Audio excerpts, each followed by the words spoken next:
welcome back to Shh, They Don't Tell You. Thank you. Stuff they don't tell you. All the stuff they don't tell you. With Nikki, Limo, Green, and Steve Green. Nikki, Limo, Green, and Steve Green.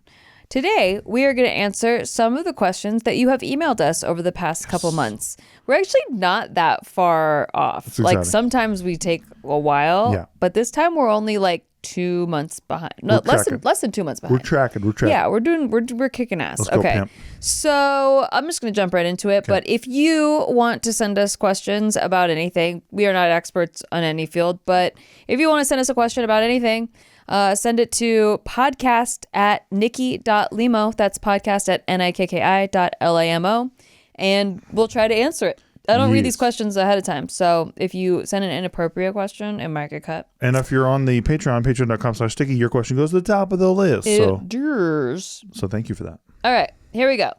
So this one is titled Grieving a Career/Dream and Having to Start Over. All right.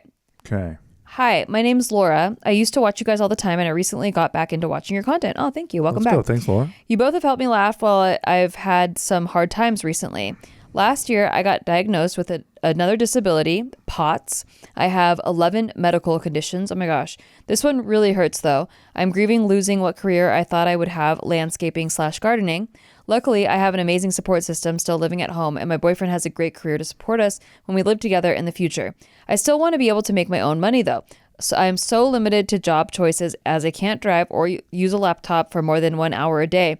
I couldn't go back to school either. You've changed careers, so do you have advice on grieving and having to give up on a dream/career? How do I start over? Side note, I am in therapy. Thanks for being awesome, Laura. Lit. Thanks, Laura. Wow, thanks, Laura. I don't know a lot about POTS, but it sounds like you know about a lot about pot though. I don't actually. No, you don't. You're not that cool. Not that cool. We both don't actually. Okay. No. Dude, by the way, gardening is one of the coolest things like that I've gotten into grass a lot lately because my HOA been up my ass. And you got into grass a lot lately, like that? Right? You like that? Not really. I don't actually like weed at all. Not really. But I will say this, like it's a whole huge ecosystem of like people doing plant stuff out there. If I'm you, I do content on YouTube, very quick to shoot. Use your iPhone. Shoot freaking you growing stuff. I'm not kidding. Yeah, I mean, like, so that's what I was going to say was that, like, turn your passion into another form of your passion. That's literally what we've done our whole lives. You know so much about landscaping and gardening, but you can't do it anymore. So now make videos about how to landscape and garden, or tips and tricks. And you say you can only be on the laptop for an hour, right? So, like, you could shoot with your iPhone and cut that in an hour. Or hire someone to edit it. Exactly. Yeah, you can, like Fiverr, you can get like editors to edit content for really affordable prices. Facts. But if you're passionate about it, it will come through the screen. Right. Right. That is what I always watch is people passionate about the topics they're talking about. I actually didn't even know that I liked that about people until Nikki pointed out to me that that's what she watches people for. And I was like, that's exactly why I like certain things. Yeah, because why else would you have gotten into poker vlogger content? I know, exactly. Before me. I did. Yeah. But I do, like, you're jumping ahead, though, because I feel like it's easy to say, like, oh, just make YouTube videos, but it takes time and money. 100%. And it's not going to pay you right away. So I would do it as a side hustle for sure. Like, you can start experimenting there, and then it also takes the pressure off when it's not like, I need to make money from this right now. Like, you just start it because you're passionate about it, because you like talking about it. And, it's better because you can kind of grow. It's going to take a little bit to find your voice and stuff. But if you want to go that route, it's still a way to be in your field without like being in your field. Okay, so that's one. Two, you could talk about on your YouTube channel, you could talk about these disabilities and help other people that have these disabilities and like what you're doing to, cope with them. Navigate. Or like different methods or what you found helpful and not. Because there's someone just like you that just found out that they have one of, your other 10 medical conditions that maybe you've had more experience with, and you can really relate and you can really help guide people through that. So there's two avenues there with YouTube, maybe even on one channel. You don't know. And don't put too much pressure on yourself. You'll be surprised at how much just being honest and forthcoming about what you're going through will make so many people go, aha, that's exactly what I'm going through. Yeah. You don't have to be calculated about it. You don't have to sit there and beat your brain up about it. You could just be forthcoming and honest. Yeah, exactly. And meanwhile you work a job that you can, pay your bills with. Or you said that, let's see, you still want to be able to make your own money. Yeah. So your boyfriend is supporting you right now. So like you do have like some of that pressure relieved. Yep.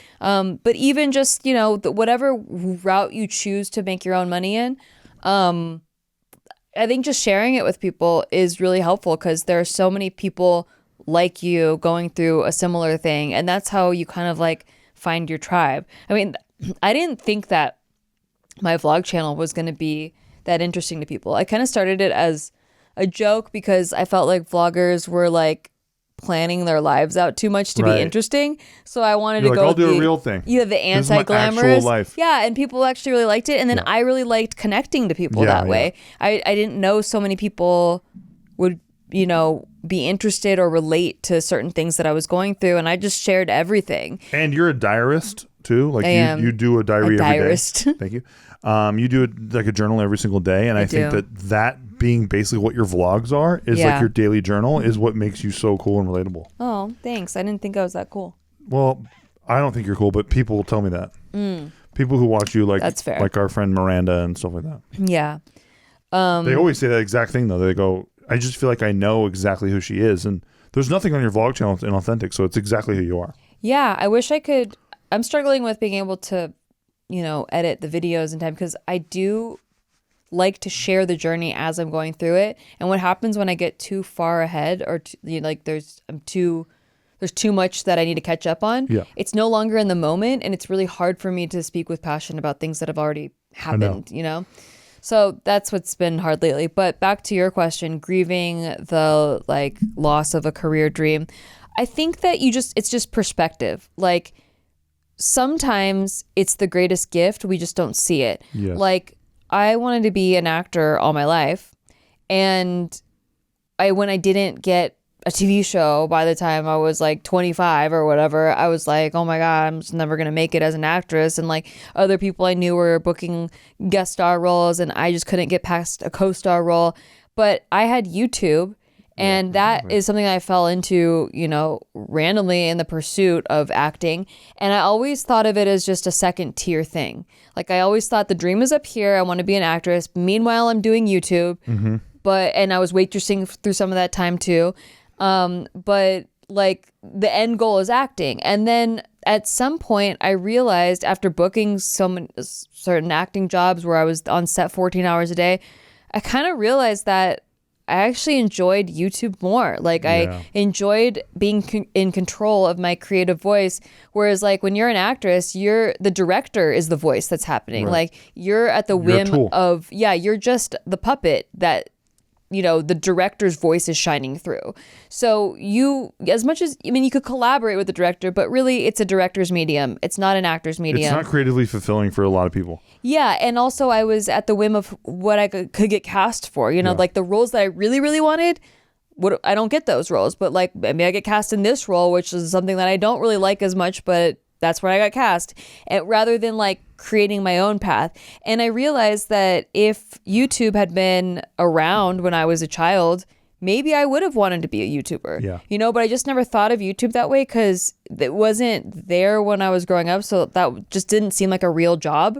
Yeah. So I discounted it a lot, and it was all perspective. It was like I saw it as a less than thing. And really, it was like a saving grace. It's like how TV used to be. Right. Not to really get in the weeds here, but TV used to be shunned, and like movie people would never do TV because if you're a real actor, you did movies, not TV. And then TV completely took over the game because it got most of the eyeballs, and that's frankly what happened to YouTube as well. Yeah. If you notice, like people don't go to the movies anymore, like anywhere near what they used to do.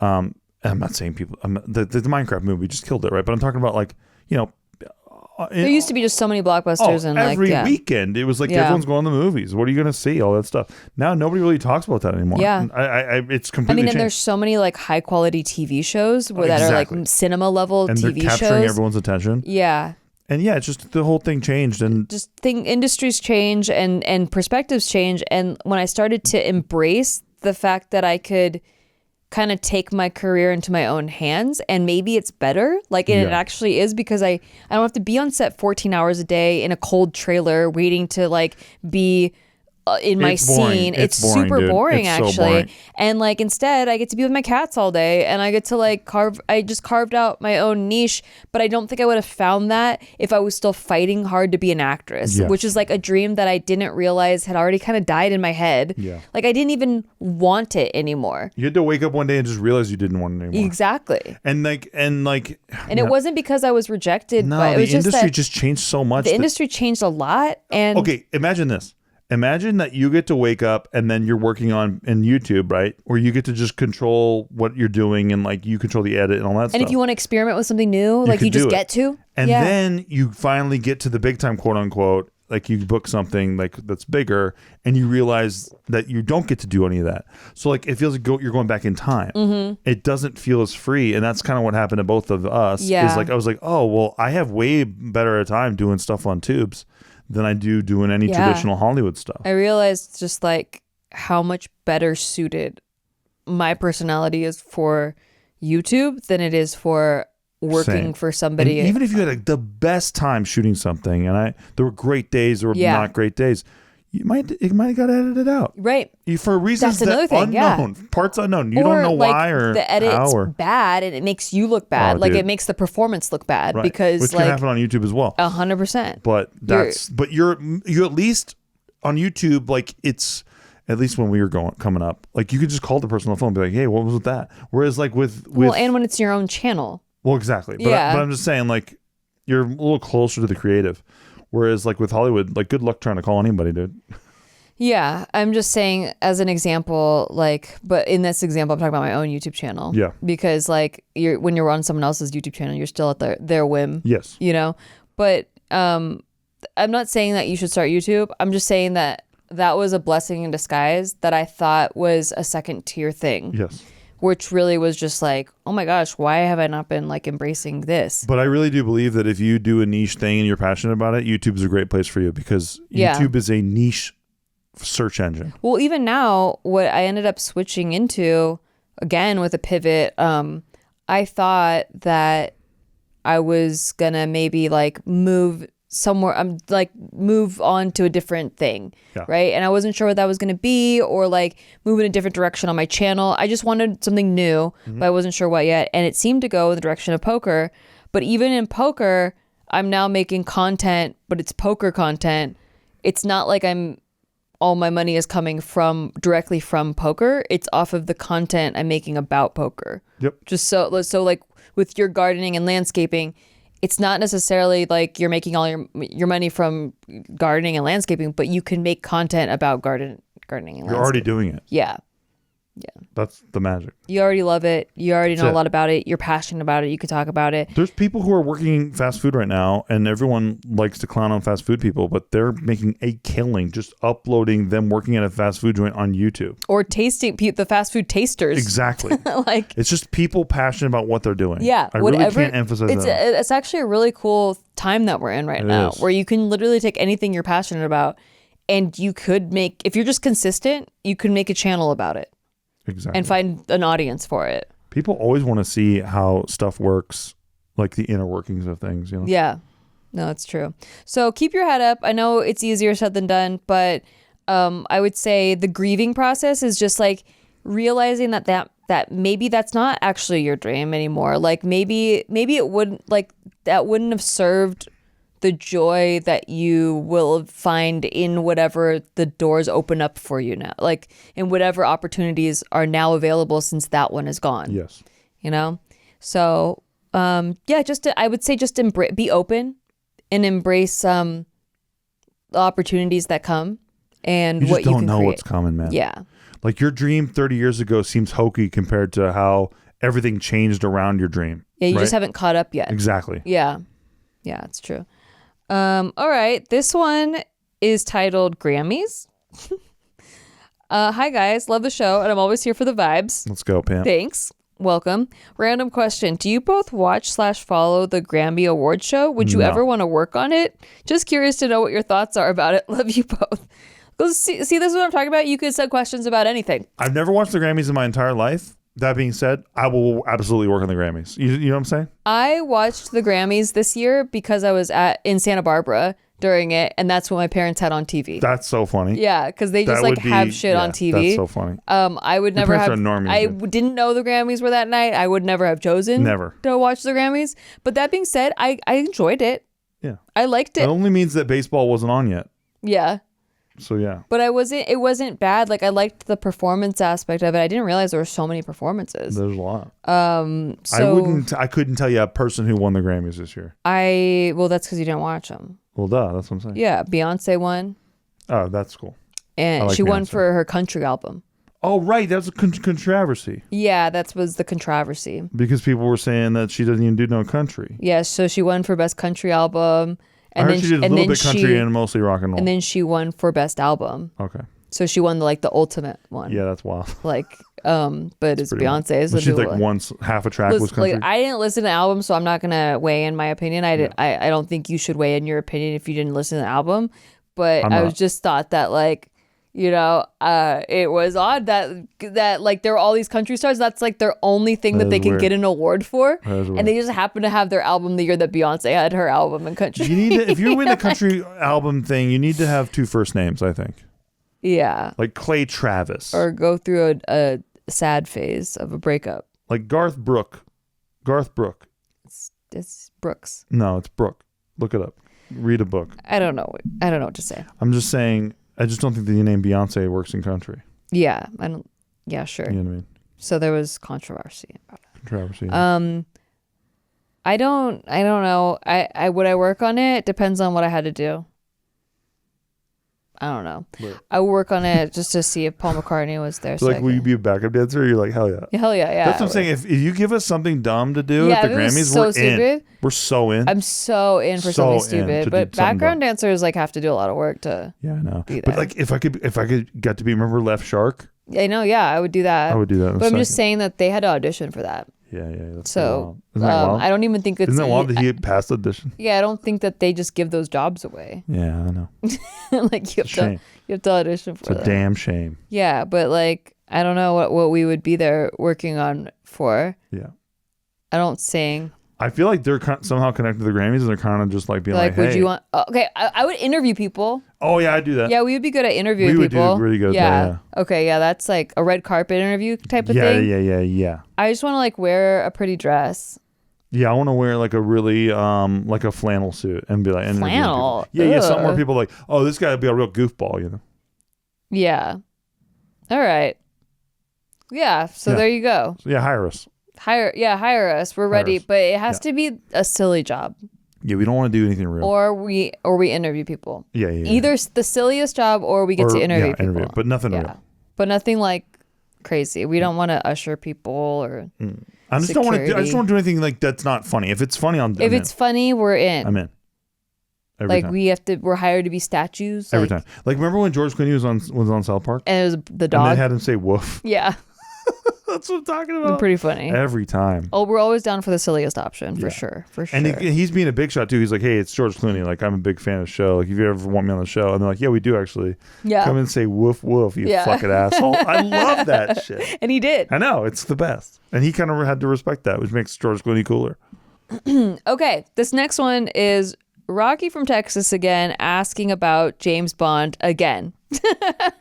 Let's go, Pam. I'm ready for you. Hello, Nikki and Steve. At the time of writing this recently, the Broccoli family sold their rights to the James Bond franchise to Amazon.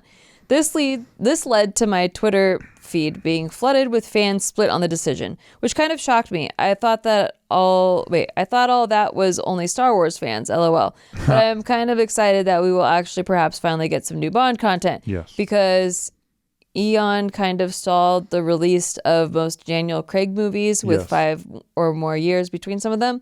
Also, I just found out that Pierce Brosnan was contracted to do one more film, but the Broccoli family fired him and moved on in a bad way. That's true. A day or two after the news, Pierce posted a photo by the Aston Martin Vanquish, and he looked so badass. It got people saying they should make an old man Bond with him returning for one more go as James Bond. Of course, I am writing to hear Steve's take on all this news. Yes. The main thing people are worried about with Amazon is a spin-off series with side characters like Moneypenny or a different 007 that isn't James Bond, like in No Time to Die. As always, I enjoy the show and thank y'all for your hard work on it. Thank you, brother. Texas. Sucks. Moneypenny show sounds like ass. Okay, let me get right to it. Couple things. First of all, Pierce Brosnan was verbally talking to the Broccoli's about doing another Bond. They didn't contract anything yet. Okay. So they didn't have to like pay a money settlement to him or anything like that, which is what they would have had to done. Okay. Second of all, you're talking about the recent picture of Pierce Brosnan on an Aston Martin. It was a total fake rumor thing, tuber scum trying to get eyeballs, basically saying like Pierce Brosnan's coming back to do another Bond movie. It's fake news. Not going to happen. Okay. Would I personally love to see it happen? A la Michael Keaton coming back to do Batman like he did like 2 years ago? Yes, because I'm a massive Pierce Brosnan as James Bond fan. It's not going to happen, okay? I wish it would happen. It won't happen. Because the only other way that would have happened is if the guys who sold Thunderball recently still had it, right? So if you remember, Thunderball got remade as a movie called Everything or Nothing, which they brought back Sean Connery for to basically compete with a Roger Moore movie that was coming out at the time. I think it was You Only Live Twice. But point being, or no. I can't remember which one it was. But one of the Roger Moore movies. And like basically like the Sean Connery movie took a chunk out of the business of the Bond movie. The Bond movie still won the summer, but that was a big deal at the time. So those guys had different, like almost like think of like a fork, right? You forked the rights to James Bond, and now you concurrently can also use the character, but you can't use the same assets. So you can't use the song, you can't use like certain characters that they created for the Eon Bond, like the Albert Broccoli production of Bond. You can only use it for what was in Thunderball, the book, right? So that's all protected because Ian Fleming sold the rights to Thunderball to a separate company at the time. Okay, so what I'm talking about is there's no avenue for Pierce Brosnan to come in as Bond now, because what they're talking about doing is a younger Bond. There's been no whisperings of an older Bond, a Pierce Brosnan Bond returning. And frankly, these guys are about franchise. And Amazon didn't just drop like $1 billion on this thing so they could bring Pierce Brosnan back for a oneer and then say goodnight. Not a chance. Do you think he'll have a cameo? No, I don't. Damn. They never do that. Damn. So, I'm just talking about precedents, right? History. They never do that. So what I think is going to happen, Michael G. Wilson and Barbara Broccoli had produced all the Eon Bonds since Albert R. Broccoli died, right? So we're talking about basically everything from just pre-production of GoldenEye on, right? So that's a lot of Bond movies, right? It's like 30 years of Bond movies. So I think what they're going to do is something new that we haven't seen before. And frankly, I thought that the Daniel Craig movies got a little stale at the end. I didn't like Spectre. I don't think anybody did. And I really didn't care for No Time to Die, like where they killed Bond off at the end. So to me, that's just not James Bond. He doesn't just sit there and take it. He doesn't smile and look up at rockets that are about to land on his fucking head. You know what I mean? That's not James Bond. James Bond never quits. He never gives up. You have to blow his legs off for him to give up. So to me, it just didn't work for me personally, but I really like Daniel Craig in general as James Bond. So what I'm excited about, the potential of what they're going to do, is a young Bond coming up and not really knowing how to do all the cool stuff yet, right? But he still has those innate qualities that we all like about James Bond. Like young Sheldon? Not like young Sheldon. It's going to be exactly like young Sheldon. That's what you're excited about? No, not like young Sheldon. Because he's like learning to be Sheldon. No, not like young Sheldon. Please. No. But I think the first ever James Bond origin story where we would see James Bond's parents get killed in a skiing accident, right? Which is the story. And then he slowly unravels that his parents were killed as a plot by the British government. In my opinion, this would be the sickest Bond movie ever. And I've thought about this for a long time. A plot by the British government to get James Bond because they saw some kind of qualities in him as a young man. I don't know what it is. Maybe not something too corny, like he's in a marksman class and he's killing it, but like something like where somebody takes note of him as a young man, as a loner or something like that, where they think that they could use him, but he has parents. And the whole thing about hiring, like, you know, getting an MI6 agent in the James Bond universe is that they want basically strays. Like they want you to have no attachment so that they can go put you into situations you're not worried about your family, your wife, your kids, or nothing. Okay, so I would have the British government murder James Bond's parents, right? Or at least it seems that way. And he unravels a plot to find out what happened, who killed his parents in the skiing accident. And by the end of the movie, he becomes the James Bond, or he starts to become the James Bond that we know now. But they've never done that before. And that's like a big thing about James Bond's past is like his parents were killed in a skiing accident. I think you could do a lot with that. Okay. So I would do a fake red herring story that the British government killed James Bond's parents to get him to recruit for him for MI6. But they discover it was actually like a bad actor inside of MI6 who, you know, they weren't down with that. Yeah. And then they get the guy. So hire Steve to write the next. I'm so down to write it, dude. Yeah. And then we go to the Grammys because like we're nominated I'd be like, why are we at the they're Grammys? nominated for the best score. Best song. Best original song. Best original song. Best original song. And because you co-wrote it, like we just like get to be there. Dude, I already know what the song would be too. What? Are you ready for this? Eminem. I've thought about this for years. Eminem. No. It's like, hey, Bond, James Bond. Hey, Bond, James Bond. Hey, what's up, man? My name's Bond, James Bond. How is someone not going to hire this? You know what I mean? Best original song. This is like going to, this is going to crush. And then you have like, Scorched Earth. You have someone cool like Nelly come in and like, hey, what's your name? Hey, my name is Bond, James Bond. Hey, my name is Bond, James Bond. Nelly? Hey, my name is Bond, James Bond. Nelly's saying this? No. Nelly says like, hey, what's your name? My name is... I don't get that. Oh, okay. I don't get it. And with that, we're going on a break. Okay. And when we come back, we have a few more of your questions. James Bond ideas. It's okay. We're done with that one. But we're gonna sit on it.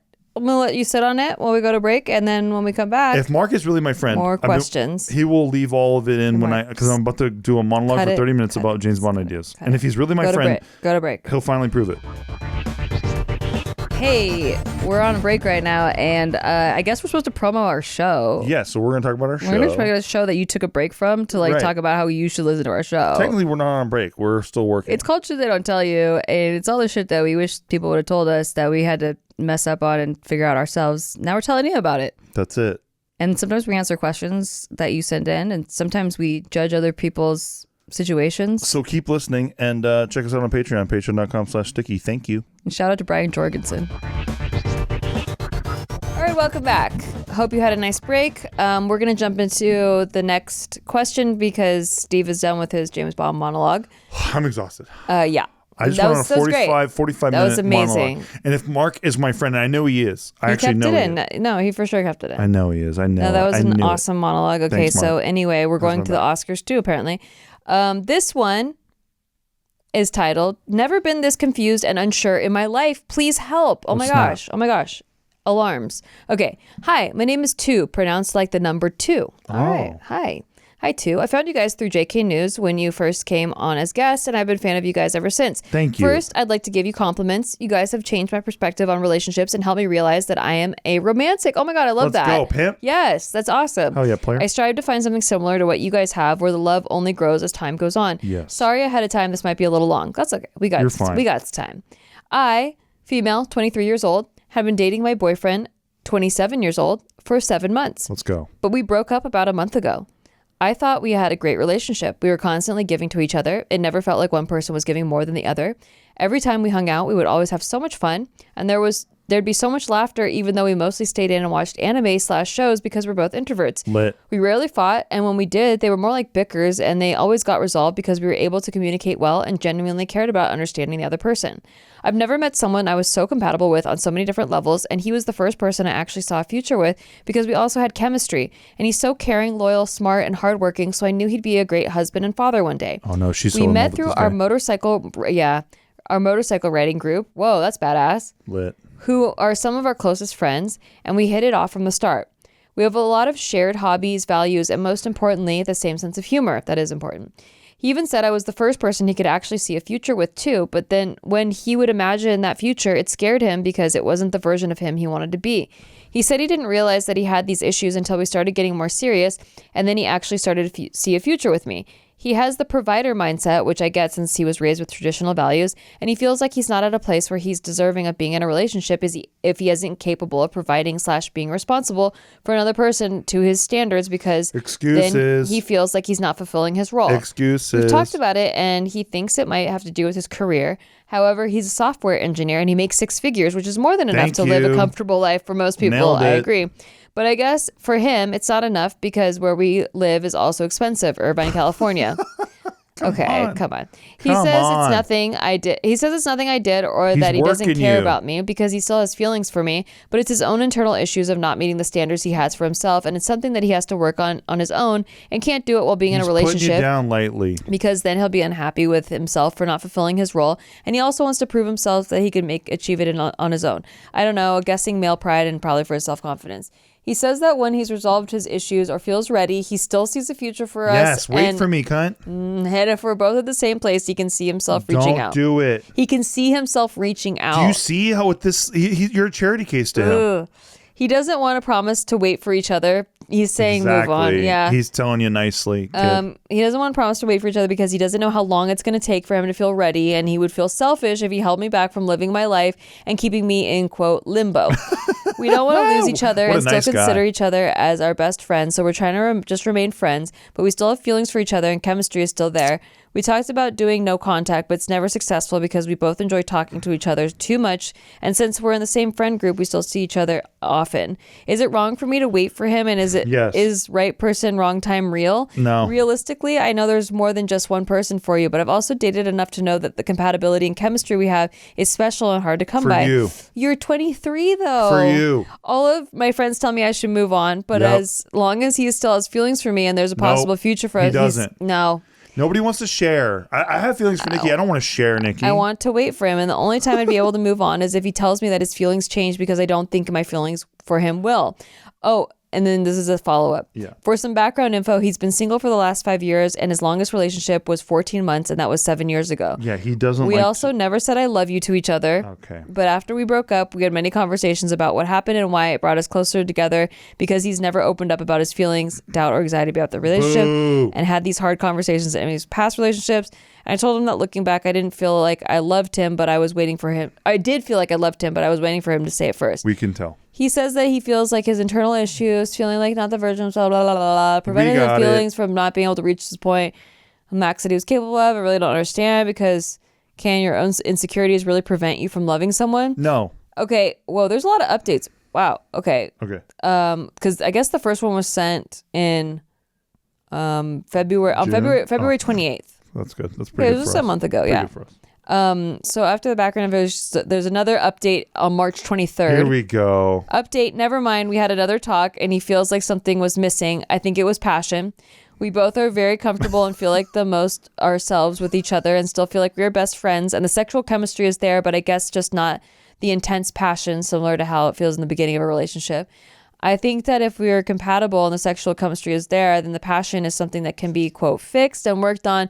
But he doesn't think it's something that can be fixed. It can't. Look. He tried to put you down lightly, and then he realized that you were still having feelers out because he wasn't a man about it. And then he really had to do it hard. And frankly, he wasted your time. So I guess my question is, what are your guys' thoughts on that? Is passion something that can be approved or worked on? Hold on. There's another follow-up. Oh, God. So it's also on the 23rd. I'm only all godding because of the guy, not you. Yeah, I'm really sorry this has gotten long, but you can disregard the previous messages.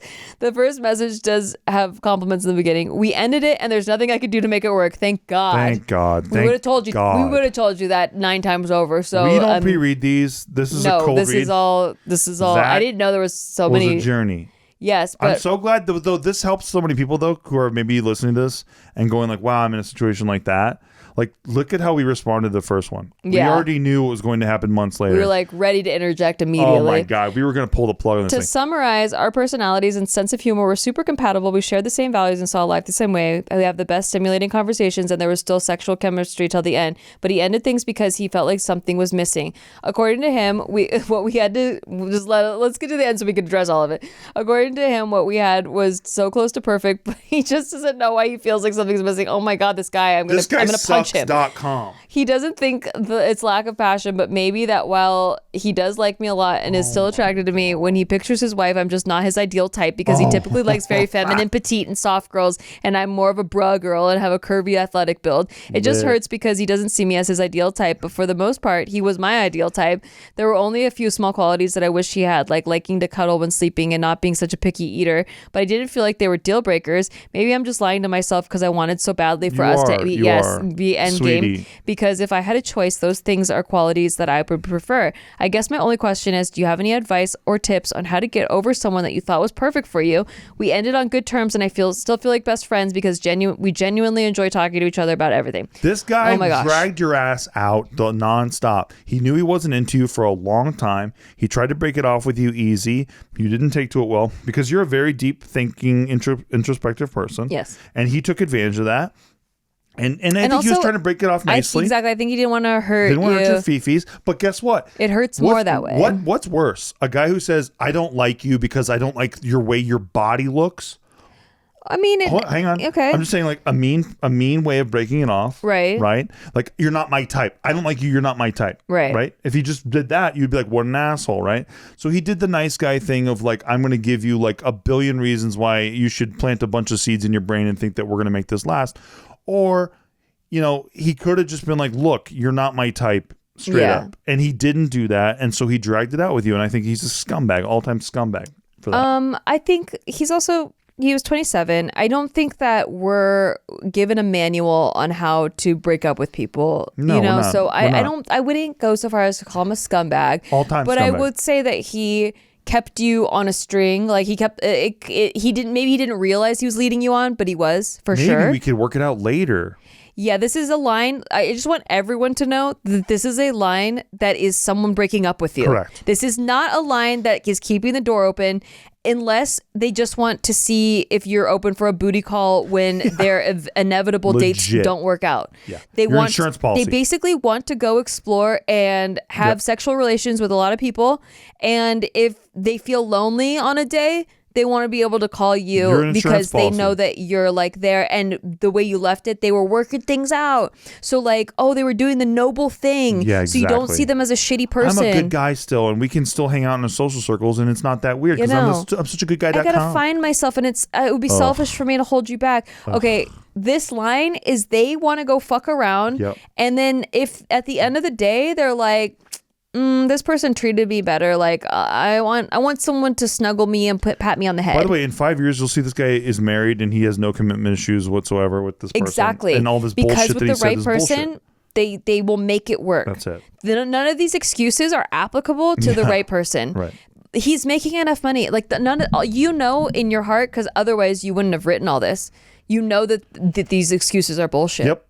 Because, and by the way, I know how bullshit they are because I did this to like a chick before. And I've had this done to me. Right. Like actually, I did this to someone too. You know what I mean? Yeah. You're just trying to do the right thing, and like I get it, right? But like looking back, I'm like, dude, that was not the right thing. It wasn't, and like I have the maturity to look back and know that because they care about you and they don't want to hurt your feelings. But in reality, they don't see that what they're doing is hurting you more in the long run. And they lack the maturity. And I think it was an ultimate scumbag move, and I can own that. I'm like, I think it was an ultimate scumbag move when I did that. I think that being naive, ignorant, like being naive isn't a scumbag intention. I agree it's not intentional. I completely agree it's not intentional, but the result is scumbag. And there are people that are doing it intentionally. No doubt. So there's that too, but like I'm mature enough to look back on mistakes I made though and go ultimate scumbag move. Yeah. You know what I mean? That's it. And here's the advice I have for you. This was not a waste. You were 23 years old. You were together for 7 months. Amen. What this was you learning what you like in a person. Yes. So that you have that list to go by.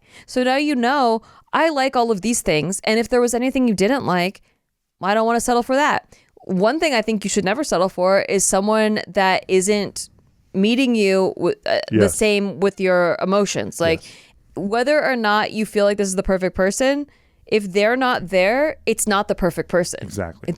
Point blank, it just isn't. Because the perfect person doesn't want to quit on it. Yeah. Like even when we were going through the worst year of fighting all the time, we still knew that we loved each other 100%. And that there was like or we wouldn't have made it. Core values that we wouldn't have made it. Yeah. And we both recognized that. It wasn't just one of us going, oh, I really think that you're the one, we though. We were both fighting for this thing. Yeah, exactly. And so, and you have to both be fighting for it. He was perfect for you. You weren't perfect for him. But the reason that I think we both understood that internally was because we had been through other relationships that didn't work out, where we were the chasers, or we were the romantics and they weren't, and we were trying to make it work in our brains of why they just need some time. They just need some time. How can I do back handsprings to make this work? Yeah, because they're definitely the one because of all these qualities, even though they hurt me a lot with these qualities. Yeah, but I forgive them for it because I love them so much. Sound familiar? And because they're the reason that they have those qualities is because they want to be a better person for me. I deeply introspectively view their emotions, but they don't give a shit about mine.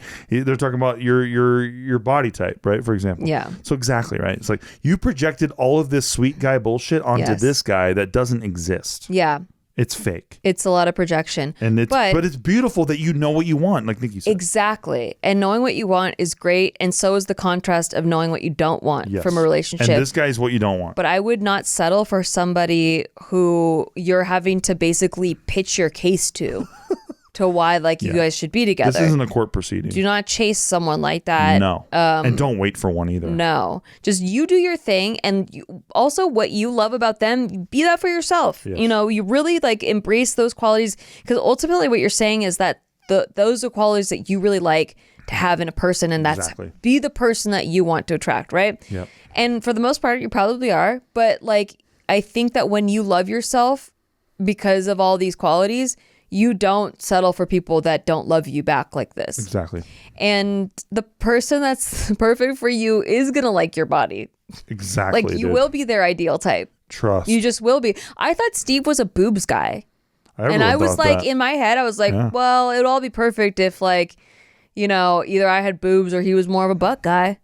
I'm just a straight guy, baby. But it turns out that was all in my head. Yeah, I'm just a straight guy, dog. Yeah. Because when it's the right person, it's 100%. The right person. And I'm obsessed with Nikki's butt. And also, what you were talking about with chemistry and then it fading because it's initial attraction, that I wouldn't say is innate chemistry. I think that there's always an initial attraction phase where you're really into someone.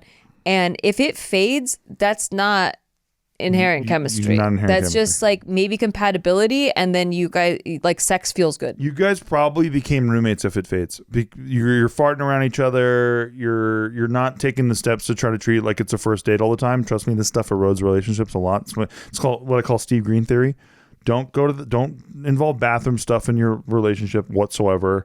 Don't freaking fart under the blanket and pull her head under there. Any of that garbage people do. I know my buddy Bart swears to God, he's like, oh, I don't trust you till I can watch you take a poop in front of me. I'm like, dude, get out of here, dude. Just because you're a robot brain doesn't mean everyone else has. We're humans, okay? Can I say, I don't even think that it got this far.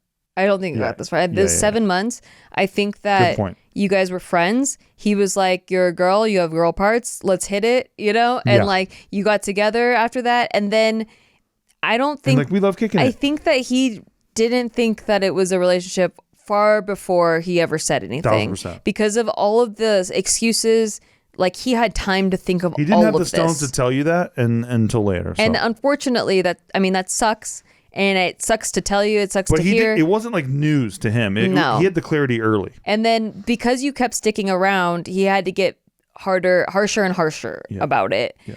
But basically, yes, stay friends if you want to, but don't have this hope that you guys are going to get back together someday. It's just not it. It's just not it. I'll give you better advice. And you should move on. You guys won't be friends. You shouldn't be friends. You won't be friends. So exactly. I don't think you should be friends. I don't think you should be because friends. The only reason you would be friends is he likes having someone doting on him around. Yep. That's it. And he'd just be using you. Also, are you being a good friend to him? Because it sounds like you want him too. So you're not being a friend. Right, exactly. Come on. Yeah, you don't want to fuck your friends. Don't want to fuck your friends. That's my Steve Green rule number 1. Yeah, it's true. It's a good rule. If you want to fuck your friends, you're not being a very good friend. That's true. Because friends, shouldn't get fucked by their friends. Yeah, friends don't fuck friends. It's a painful thing to do. Don't fuck your friends. But you're 23. You're so young. You have so much life, and I'm so happy that you had this experience to put in your craw. Yeah, in your little resume, and you're your back pocket. You're like, okay, this is what we learned from that one. I mean, after each experience, you should, as much as it sucks to have an ending, just think about what did I like the most about that, and what did I hate? What would I not settle for? And have gratitude for it, as Nikki would say, because that helped. It was a learning experience for you. I never regret loving anybody, and I do. Yeah. Heavily. And I don't think you should. And I do. Why? I do think you should. Because you meant it genuinely. No, I know. I'm mostly memeing, but the part of it that frustrates me is that I feel like I could have got to you sooner in life had I you couldn't sped run it. I know, but I wish that I could have sped run it till I got to you. Nah. Everything happened perfectly. I know it happened perfectly for a reason, but God, so many years of bullshit. You know what I mean? Instead of 3 years, maybe 1.5. You know what I mean? When I think about it back, I'm like, if I could have just been a little smarter about all of that. Yeah, I wouldn't change a thing. I wouldn't either. No, in retrospect, no. But But we still got 70 more years or whatever. Hope to God.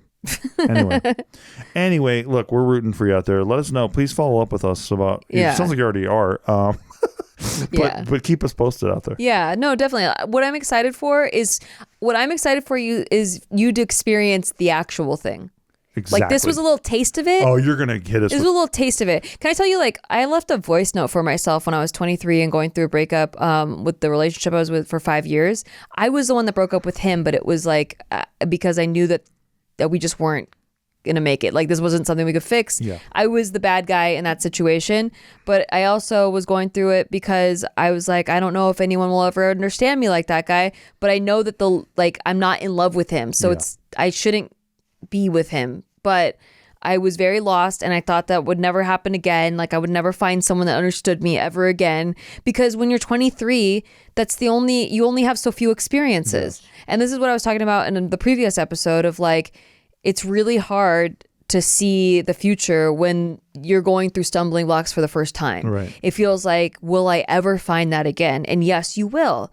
You will. And you learned a lot from it. And I'm so excited for you to see the other side. Yeah. Like when you meet that better, person, man. You're just like, holy shit, I can't believe that other guy I thought was perfect for me. That's crazy that I ever thought that. You also think it's going to take forever, but sometimes you don't even know. Like for me, like I was broken up for like 9 days and I got with Nikki. Yeah. So I don't even know. I thought I was going to be single forever for sure. You just don't know. It could hit you next week. You just don't know. So be open to it though. But when I got single before Steve, I was like, I'm okay with it, because like at that point I really liked who I was, and I liked hanging out with myself, and I had my hobbies. I had my like start of a career that I was like really passionate about, and I was like, you know what? I'm okay with just focusing on that. I have fun hanging out with myself, and I'm not going to settle for anyone unless they enhance that. Like they have to not only be just as fun as I am to hang out with myself, but also like make it even better somehow. And that's like an impossible task. Yep. So when we got together, I was like, holy shit. Like like flying colors. Like, and I had the list very solid, high standard. I said, love is a cold, dead lie told by thieves. And I was like, haha, let me steal this guy. This bitch. I'll show you stealing. A real burgle job happened to me. Cat burglar. Yeah, exactly. But you know, I was very, like Nikki says all the time, I was down to just like go fuck around and just be single boy. And frankly, my tuber scum channel was just crushing. I could have, and dude, every time I went to Venice Beach, all these fucking sluts just love you. You got a microphone. I told Michael, because Michael, I could have crushed so Michael much hooked ass. us up, and I told him to let you have 6 months because I did not want to be a rebound. And I was like, you know, let him have his rebounds, get it out of the way. Listen, I was just ready. Definitionally, you are still a rebound. I'm still a rebound for sure. So I was actually just watching this short of Brenda Song and Macaulay Culkin, where she just thought he was going to be a fling. Yeah, she like didn't like him at first and like thought he was a dick. What's her name? I don't know, but like she thought he was a dick, and then they went on vacation in a group setting. Yeah. And like she thought he'd be a fling. Yeah. And then she's like, and I'm still she's like, X amount of years of marriage later and 2 kids later, like I'm still a fling. Love it. He's still my fling. Yeah. No, because Macaulay was with Ashton Kutcher's chick. Really? Mila Kunis? That one. No way. For years. Really? They were a thing like in Hollywood. No way. Yeah, known thing. I didn't know that. Yeah, and then he dumped. Is that true? Yeah, so then she singles up. No, Google it. So he singles up. This is kind of the controversy, right? He singles up with Demi Moore after she singles up with Macaulay Culkin. Wait. Oh. She breaks off with Macaulay Culkin. Yeah. He singles up with Demi Moore. Okay, you're going to say that, but we got together so fast and like we know that that's not true. That's what the people were saying about us. I will say. Like, it's pretty crazy we got cheated on and heartbroken 9 days later. And then get called a homewrecker. We knew each other a long time. I was like, I cannot believe this is happening. Like, we knew each other a long time. You call him a cheater and me a homewrecker when we're the ones that got cheated on and dumped. What are the dates? Do they intersect? They do not. When? Trying to justify. Well, they knew each other. I mean, yeah. You're gonna tell me that nothing was going on? Yeah, it wasn't. But you came at me pretty hard. That's not true. I told Michael to like. That's true. To fuck off. I told him he's like, my best pal. I said let him sow his wild oats first. He's like, yeah. Guess what? I'm gonna tell him same 30 minutes. I was like, I actually want to be with him, like, for real. And he's like, for real? Like, you want to be with him? What? And I was like, yeah. And he's like, I'm sure he's down for a hookup. I'm like, I don't want just a hookup. I want a for real. I think he was just testing you because he knew I wasn't a hookup guy. I don't know. I think we both thought, I think that. Because people who know me know I'm not a hookup guy. Because we've only seen your relationship for 4 years. That's true. That's why I was like, no way he's ready for another relationship after 4 years with somebody, and then you like this soon after. Yeah. So I was like, no. Like he's got to. I'm like, don't you dare tell him that I'm interested in him until like December. Like this was in May. I was like December. Yeah. I was like December. I was balls deep, and you probably 4 days later. Yeah. So. Well. And then balls deep. When you know, you know, and that's the point. That's it. And that's the point. But you don't know unless you go through the other experiences. And what is more sad is if you find the love of your life first and you don't have the opposite contrast. So you don't know that you know, and you don't like. Good point. If you end up breaking up because you think what else, and then you realize later like that was the one. That was the one. We read stories like that all the time. I read stories like that all the time. I'm really happy for the order that this happened. Yeah, as heartbroken as I was through some of those relationships and getting dumped and really feeling. And by the way, that was the thing my ex told me, was like, I got to work on myself. And then he's fucking a girl immediately. So he's working on himself. Yeah, he's working on himself. But he told me to wait for him. Like it wasn't like don't wait for me. It was like wait for me. I love you. He's like, my biggest fear is that you're going to get swept away by someone while I'm working on myself for us. It's so incredible. It's such incredible douchebaggery. God, I'm so like, I was so like, dumb back so then. Deep. Yeah, I was like, oh, he's actually want to work on himself. Even though all this evidence that's piled up that he is a piece of shit. But he would take pictures of unconscious women naked. He's finally trying to work on himself. But he's such a deep guy. He's such a deep guy. Let's go, pimp. And who will ever understand me after this? No one could possibly understand me. Incredible. Anywho, that's all the time we have for today. Yeah, we have a few more questions, but we'll get to them in another episode, which leaves room for, and if you would like to send a question in, again, about anything, please do. podcast@nikki.limo. Yes, we work at the Grammys, okay? Get off our butts about it. nikki.lamo, but only if it's silly. Only if it's silly. By the way, speaking of silly, I have a trading card out. Yeah, it's pretty stupid. I have a poker trading. I'm on like an athlete card, like a poker a trading card. I say stupid because nobody would ever saw it coming. No, ever. Which it's stupid because of that, but I'm very proud of you. Thank you. It's very good. It's funny. It's hilarious. It's hilarious. I collect hilarious achievements only. Yes. But I will say this, because I learned in a previous relationship that I sometimes came off as jealous. Because like if she did something, I would but no, I just want to, but that's why I said that the way I said that. Right. Because I started off with like, it's so stupid or whatever. But then I'm like, I want to just make sure that you know that I'm very proud of you. Absolutely. About it. But you know what I mean? Yeah. Because that's something that I'm very sensitive about, because looking back, I'm like, see, if you work on yourself, if you're not just full of yourself and you try to work on yourself, I think that you will give somebody a better and more enriched relationship. Yeah, but notice how like I didn't even for a second think that. I know. But my old relationship, he was like that. Exactly. He was like so jealous. Like whenever I would get something, I was like that. So like, I book a TV show and he's like, "Yeah, I thought you would." Yeah, see, that's what I mean. No celebrating, no nothing. Just very like. No, I did that before I'm sure too. You did fine. Girlfriend of mine got on this improv team or whatever, and I was like, oh, well, don't they do kind of like corny improv? Like stuff like that. It's like, God, dude. Just immaturity. But again, I wasn't ready for you yet. I wasn't ready for someone like you yet. Yeah, I wasn't ready for you either. So, I mean, everything just happened so perfectly. So there you go. Please do not take that this is like your perfect guy and he got away. And do not chase him. Please just get over it. Get out of there. And work on yourself where you're like, I love who I am alone. Like, and so the next person just has to see what I see in myself, because I know what I'm bringing to the table. 100%. And they have to see that in like reflected back, you know? So it'll be there. Don't rush it. Just be patient. It's out there. Don't forget about it. Throw it away. Forget about it. And give us your questions if you have any, and we'll see you in the next one. Is that Bad Grandpa? What? Forget about it. Yeah, it's Bad Grandpa. Yeah, Bad Grandpa. Mm-hmm. I love that movie. Love that film. Bad Fellows.